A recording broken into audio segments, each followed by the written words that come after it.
In 1492, Christopher Columbus landed on the Caribbean island we now know as Haiti, claiming it to the Spanish and naming it Hispaniola. Soon after this, the New World's first settlement was built at the La Navidad on the Haiti's north coast. The island remained under Spanish control until 1698, when subsequent to the Treaty of Ryswick, it was split into two separate colonies. The Spanish stronghold of Santo Domingo and the French colony Saint Domingo, or the Pearl of the Antilles, which would prove to be its most lucrative overseas territory.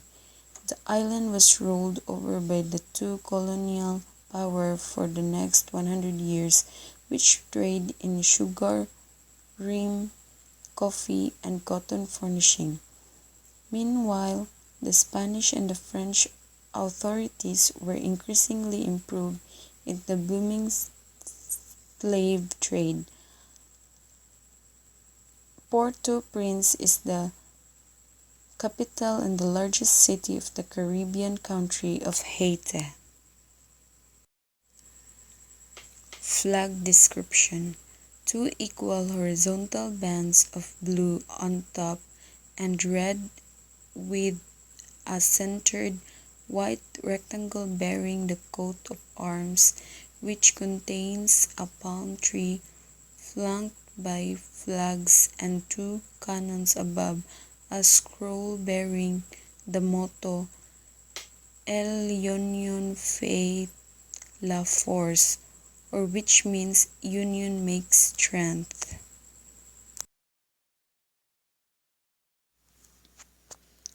During 2015, Haiti population is estimated to be increased by 81,973 people and reached to 10,497,847 in the beginning of 2016. The natural increase is expected to be positive as the number of births will exceed the number of deaths by 168,633. If external migration will remain on the previous year level, the population will be declined by 86,660 due to the migration reasons.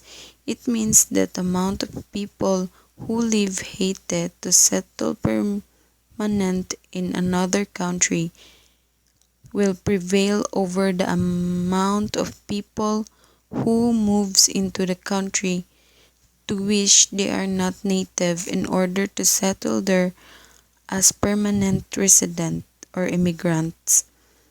According to the estimation, daily change rate of Haiti population in 2015 will be the following: 696 live birth average per day and 234 deaths average per day and negative 237 immigrants average per day. The population of Haiti will be increased by 225 persons daily in 2015. Haiti is a free market economy that enjoys the advantage of the low labor cost and tariff-free access to the U.S. for many of its exports. Poverty, corruption, vulnerability to natural disaster, and low levels of education for much to the population is among Haiti's most serious impediments to economic growth. Haiti's economy suffered a severe setback in January 2010 when a 7.0 magnitude earthquake destroyed much of its capital city, Port-au-Prince, and neighboring areas. In 2011, the Haitian economy began recovering from the earthquake. However, two hurricanes adversely affected agriculture output and low public capital spending slow and recovery in 2012. Two-fifths of all Haitians depending on the agricultural sector, mainly small-scale subsistence farming and remaining vulnerable to damage from frequent natural disaster exacerbated by the country's widespread deforestation. Life in Haiti is diverse, from mountains to beaches, from urbanates to rural dwellers, from the farmers to industrial workers. Life in Haitians is diverse. However, the people generally seem to cling to one identity and often share the same attitude, which is relaxed and that welcomes all as friends and family. Haitians define themselves as Haitians, but what this means is up to debate.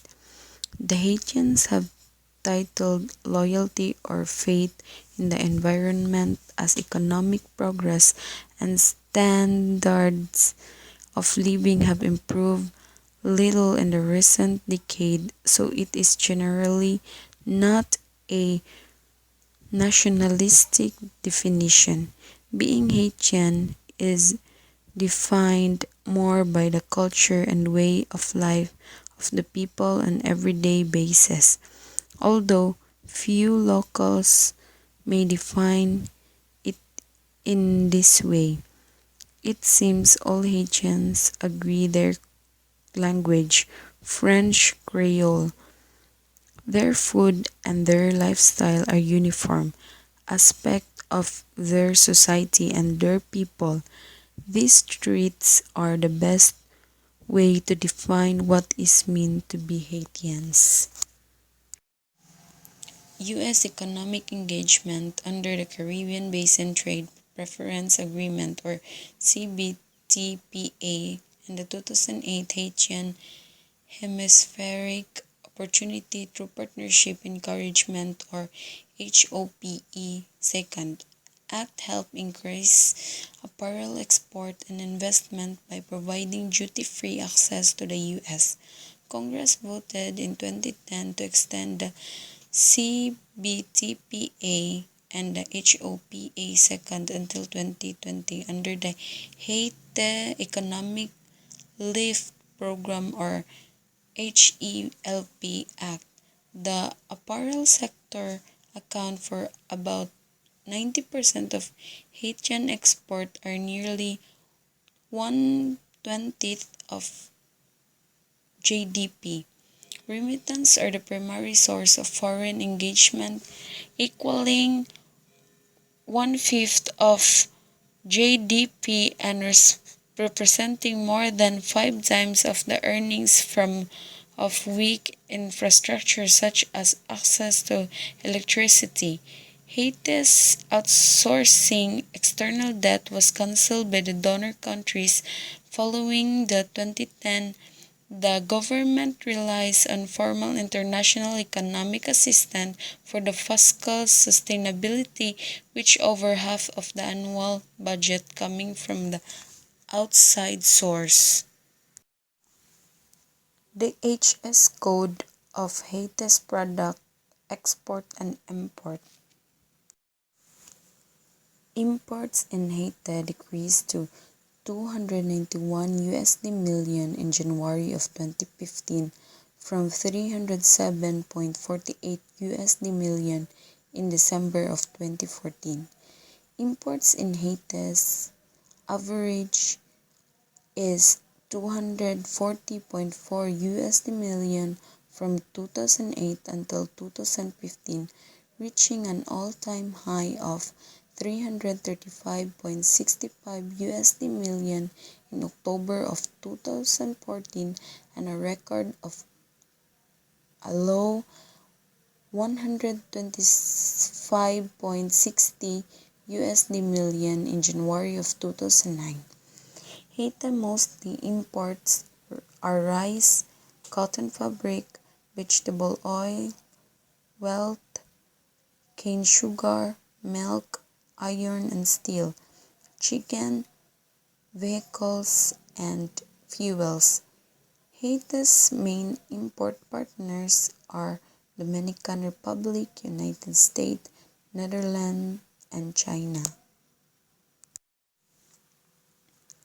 Exports in Haiti decreased to 53 million in January of 2015 from 76.96 million in December of 2014.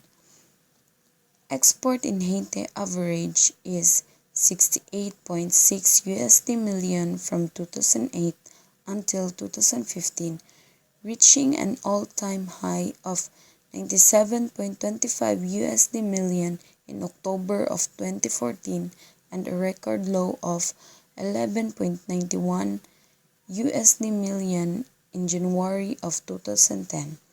Haiti's mostly export clothing, crops, metals, vegetable oils, dates, and cocoa.